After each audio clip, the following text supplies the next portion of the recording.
Hello and welcome to Insight Ophthalmology. This is Dr. AMRIT and I welcome you to the refraction series.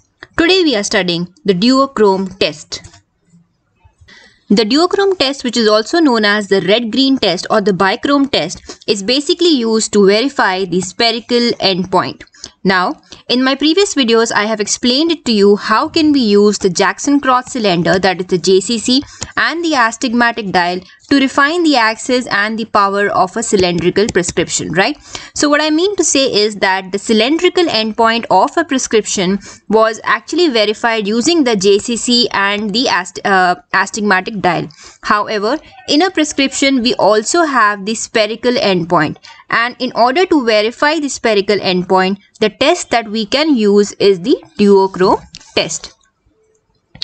The endpoint in the refraction, when it comes to the spherical endpoint or when it comes to the spherical power of any prescription, should always be in such a way that we give the strongest plus sphere and the weakest minus sphere, right, which will yield the best visual acuity. So what I mean to say is that in the endpoint of our refraction, the sphere should always be the strongest plus sphere. So if there's a patient who is hypermetropic, okay, and we know what happens in hypermetropia. In hypermetropia, the rays of light will come to focus behind the retina, right? And as you know that hypermetropia is corrected by giving the convex lens, right? So what does this convex lens or the plus lens do is it will actually increase the power of the eye and the image will be formed onto the retina. Now, when we do not give a convex lens or when we do not give a appropriate kind of plus power to this eye, what the eye will do itself is it will try to accommodate, right? And when this eye will try to accommodate, it will pull the image onto the retina. But although the visual acuity will be clear for the patient will have fatigue because of constant use of accommodation. Therefore, whenever we have a case of hypermetropia, it is always advisable to give the strongest plus sphere with which the best visual acuity is attained, right? So if there is a patient who is having hypermetropia and after we do fogging, okay, because when we do fogging, we are eliminating the effect of accommodation, we will get the total hypermetropic power of the patient and we have to give the strongest plus sphere that the patient can accept and read 6/6 or the best visual acuity. Okay, so that is the funda of strongest plus sphere. However, in the case of myopes, the story is totally different, right? So that's why I have written here that the endpoint in refraction is the strongest plus sphere when in relation to the hypermetropes, and it is the weakest minus sphere in relation to the myopes. So let us see what happens in myopes. Myopic patients, what happens is the image is actually formed in front of the retina because the power of the eyeball is more. Now, such a patient will not try to accommodate. Why? Because if they try to accommodate, they will actually be pulling the image in more front, right? They will be actually pulling the image even more front than the previous image, right? So like in hypermetropia, because the image was formed behind, so if they accommodate, the image will come forward and come on the retina. But in myopes, the image is already in front of the retina, and if now the patient will accommodate, what will happen? The eye will accommodate and the image will go even more in the front region, right? So it is going away from the retina. So accommodation is not so helpful in a case of myope, right? So we know that the patient will not accommodate as such. Now, the treatment of myopia, as we know, is giving the concave cylinder or the concave sphere or the minus sphere. Now, what do concave lenses do? As I told you, concave lenses will cause divergence of the rays, and the concave lenses thereby will push the image behind, right? So, by giving a concave lens, this image will be pushed back onto the retina, right? Now what happens if we keep on giving minus lenses from -1, -2, -3, -4, right? So what if we give more amount of minus power? What will happen then? If we give more minus power, the image will now shift behind the retina and this is a condition where the patient can accommodate. But remember, we do not want the patient to accommodate with our glasses. Whether he is hypermetropic or he is myopic does not matter, but the patient should not accommodate. And that is the reason we should not give over minus correction to a myopic patient. Because if we give over minus correction to the patient, so what I mean to say is, if our patient needs only about -3 and we are giving him -4, he might see correctly on the visual chart. However, his image is shifting behind the retina and now he will accommodate to bring it forward, right? So he's unnecessarily using his accommodation and now he's going to experience the astigmatic symptoms. So remember, it is the strongest plus fear and the weakest minus fear, right? And it's always better to leave the patient slightly myopic than hypermetropic, right? So what it means is that it is okay even if you don't, if you cannot achieve the emmetropia that is exactly onto the retina, right? So even if the image you can achieve the endpoint to be somewhere here in front of the retina, right?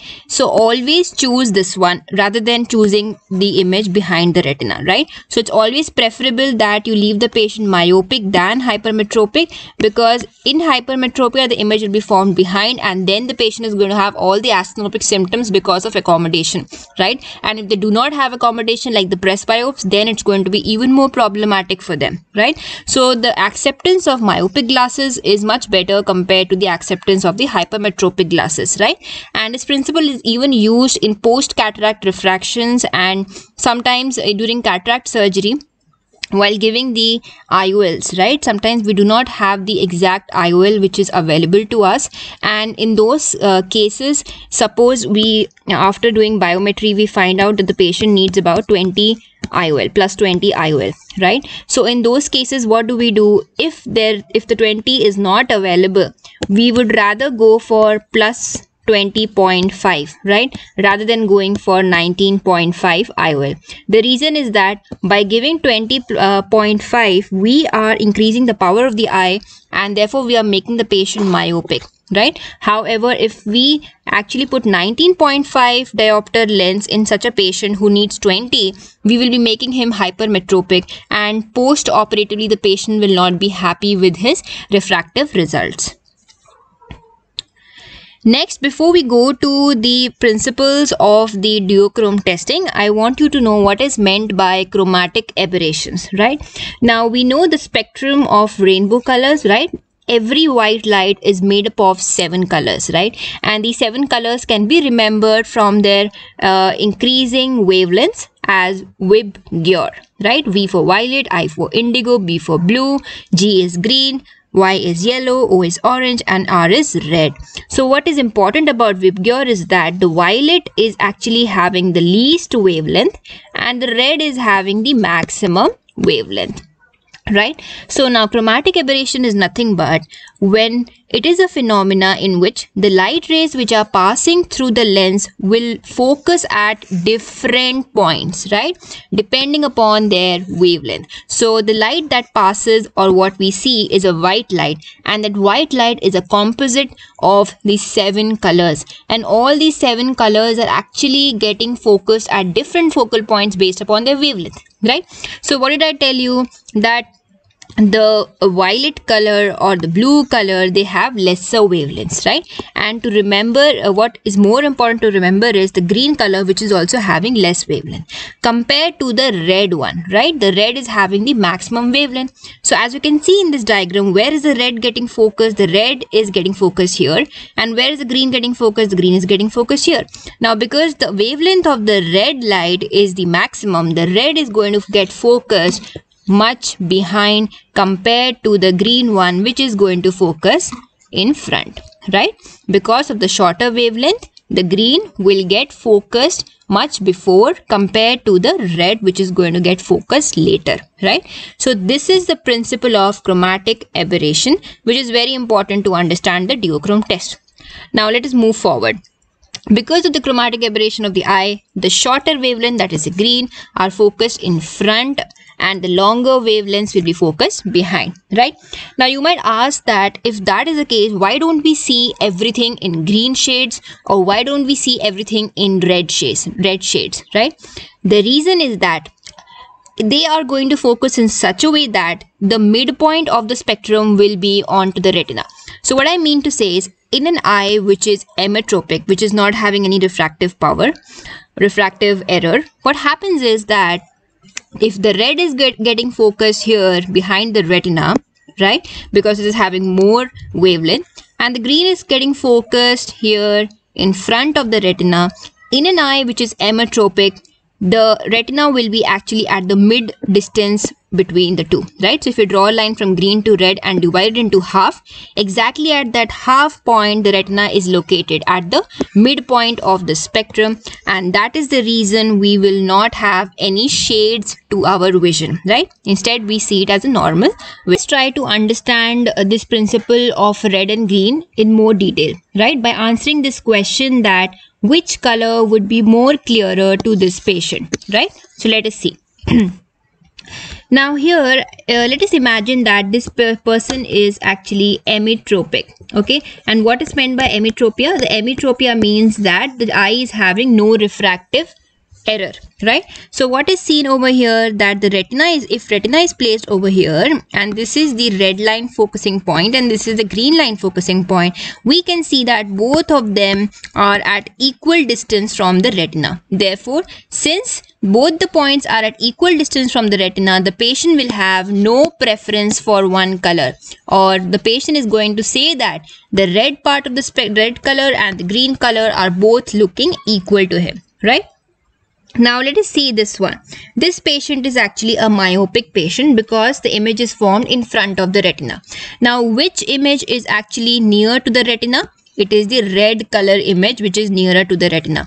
So if given a preference and asked, do you see green shades better or red shades better? He would say that he prefers the red shades. Why? Because the red image is more closer to the retina. Now let us take this example. Here the patient is actually having hypermetropia because the images are present behind the retina.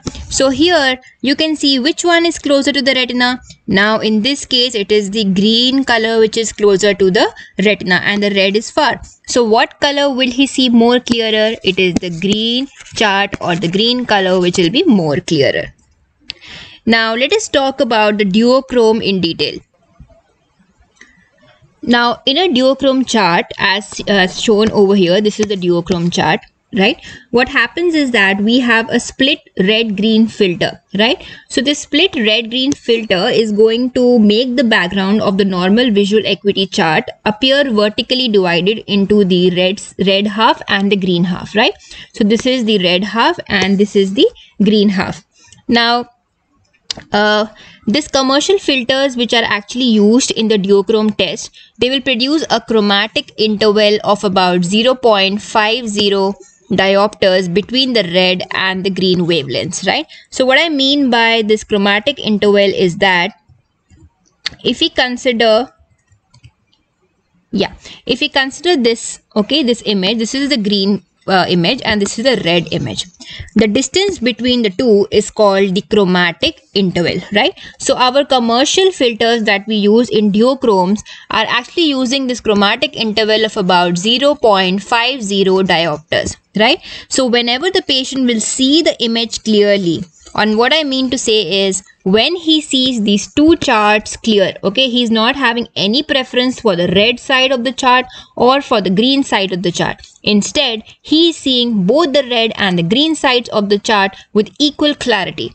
That time, what does it mean? It means that the eye is actually 0.25 diopters myopic for the green letters and 0.25 diopters hyperopic for the red letters. So let me explain it to you with an example, right? So let us consider this to be our eye, and these are the rays of light which are coming the red is focused behind the retina and the green is focused in front of the retina.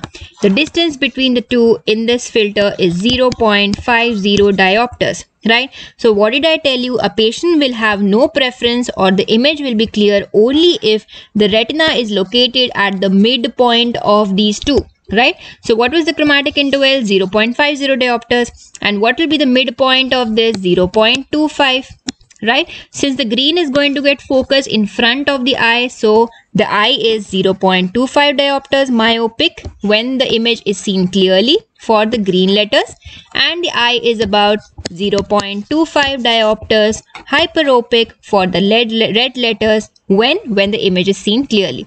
Now since the eye is equally myopic and equally hyperopic, there is no preference, okay, for any one letter, right? And the patient is emmetropic and the patient is seeing the image clearly. Now let us see how do we do this duochrome testing, right? Like any kind of test, the first step is that we have to fog the eye, right? And why do we fog the eye? We have to relax the accommodation. Now I have a video on my channel on fogging, and if you are not sure what fogging really is, I would suggest you that you visit that video. So the first thing that we do is we will introduce this lens, the fogging lens, and usually we take about plus 0.50 diopters of fogging. Now, as I told you, what will happen with fogging, if initially this was the eye and we can see that one image is behind, one image is in front of the retina, before starting to do the duochrome testing, we would now like to fog this patient in order to relax his accommodation. And now, as I told you in my video, what happens when we introduce a plus lens in front of the eye? The entire Sturms conoid will be actually pulled forwards. So this arrow over here indicates the pulling forward of the entire Sturms conoid. That means all the rays are going to be pulled forward. Let us see how. So the green also has come forward and the red also has come forward, right? So the eye has become myopic, right? That is what we do with the fogging. So the first step of duochrome test is fog the eye using about 0.50 diopters in order to relax the accommodation and make the patient myopic. Now the second step would be to ask the patient which side of the duochrome test, okay, of the duochrome chart looks clearer to the patient, right? Whether it is the right side, that is the red side, or it is the green side, which side of the chart is more clearer to the patient, okay? And it's better to ask which one is more sharper to the patient. Now let us assume that the letters on the red side are appearing sharper, right? Now what will we do? The clinician should actually add minus here until the two sides will appear the same. So let us see. Now suppose this is the patient, okay, and this is the fogging lens that we actually put in front of the patient. What happens here? Which image is now closer to the retina? It is the red image which is closer to the retina. Therefore now the patient is saying that the red side is more clearer to him. Now in order to make both the sides equal, what do we have to do? We have to actually push back the entire Sturms conoid and make it in such a way that both the red and green are equidistant from the retina. Now in my previous videos, I told you what lens you have to add if you want to move the images behind. We have to add the minus lens. So let us see what happens in this patient. Now we are going to introduce a minus lens, and now what will happen is all the images are going to actually be pushed behind. And now as the images are pushed behind, we can see the red and the green at one point will be equidistant from the retina, and at this point, the patient will actually have no preference for any image. Now, however, say if the patient responds that the letters on the green side are more sharper. Now, what do you do? Okay, now suppose this was the patient, and what did we do? Suppose this was our concave lens that we introduced, right? Now, with this concave lens, what happened is now, if we have added more amount of concave lens, what will happen? The image, the Sturms conoid has actually shifted behind. Now, because of the over minusing of the patient, what has happened? It has shifted in such a way that the green line has now become closer to the retina and the red one has actually moved way far from the retina. Now, at this point, what will happen? The patient will start preferring the green color. He will say now that the green side is more clearer. So what does it indicate? It indicates that now maybe we have added more amount of concave lens than that was needed, right? So what I mean to say is you actually fog the patient first and then you give him about he says that red side is more clearer. So what do? You add more minus, right, to the patient. Now you add starting -1 diopters. Now from the -1 diopter you go on to -2 diopter, -3 diopters, and suddenly what happens at 3 is that the green one will become more clearer. So what does it tell you? That you have over minus the patient and maybe now you need to reduce it, right? Go back to -2 diopters, and now at -2 diopter what will happen? This will come back to its place and they will be equidistant from each other and the patient will have no preference, right? So this is what is actually explained here, right? So in the first picture, you can see that the patient is actually seeing the red side of the chart more clearer. Why is he seeing the red side of the chart more clearer? Because the red focus is at the retina, right? Now at this point, B point, both the charts are actually equally clear, right? Why? Because they both are at equidistant from the retina. Now, in the third chart, you can see the green part is more clearer. Why? Because the green focus is at the retina, right? Once you know which chart is, if which part of the chart is clear, which focus is on the retina, then you can understand and try to move the Sturms conoid appropriately with your plus lenses or minus lenses in order to make these two images equidistant from the retina.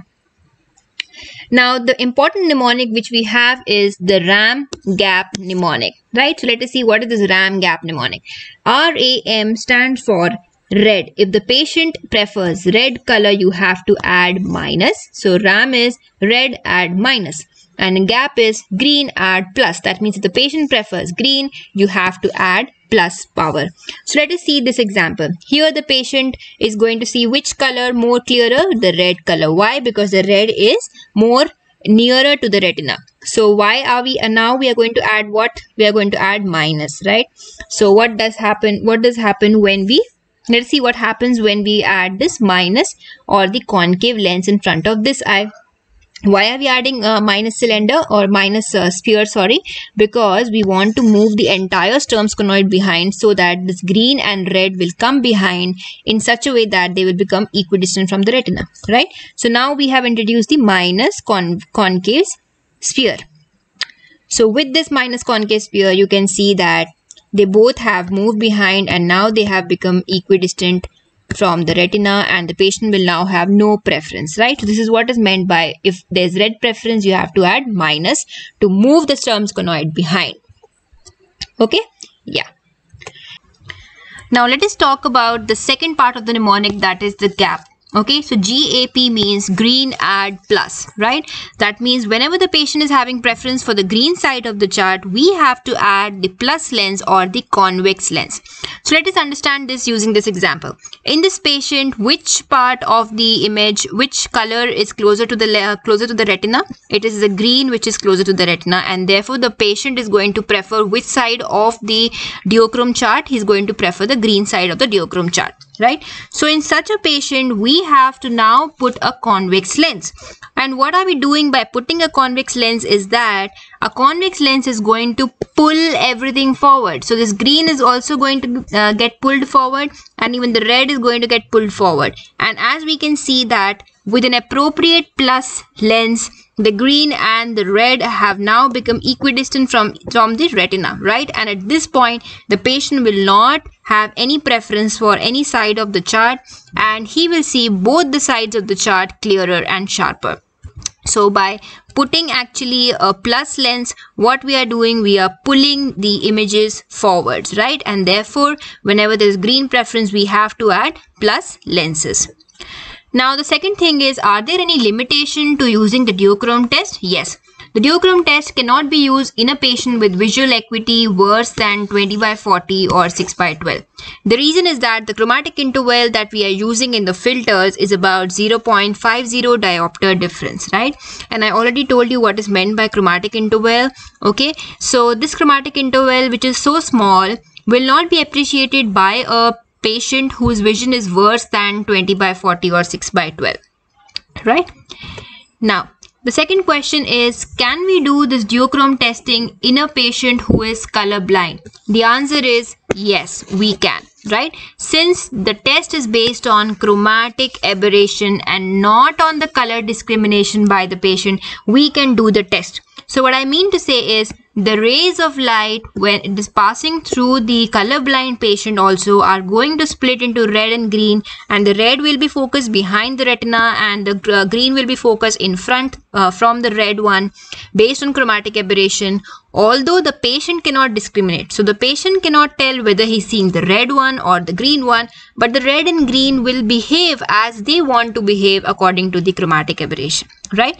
So instead of telling the red part of the chart is clearer or the green part of the chart is clearer, the patient will tell which side of the chart is clearer, and it is the examiner who has to differentiate as to which side of the chart is which color and then apply and use the duochrome test appropriately, right? So this was about the duochrome testing or the bichrome or the red-green testing. I hope this video was of help to you, and if it was, kindly spread the knowledge. Thank you for watching. Have a nice day.